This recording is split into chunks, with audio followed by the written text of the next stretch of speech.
Machu terena leiting bi shana leipak Manipur shana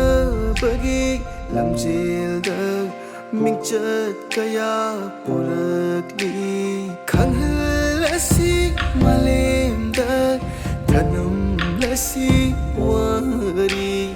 mangjil thaduna chalasi awa nungai kaya ga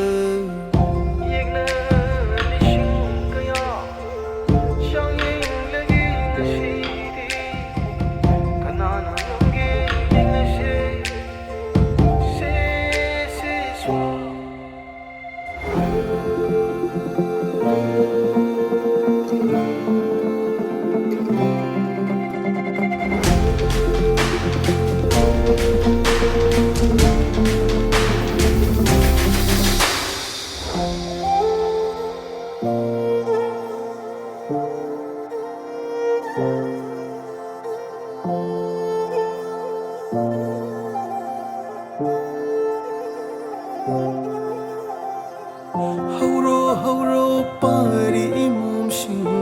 taibang makeup thok lagloni palem gi tampak ta shana roni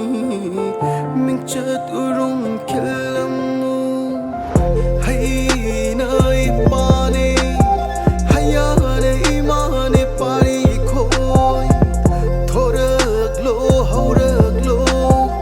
imagila man singla se shari wa sak sak le se mangjil thaduna chal se khanghal se mali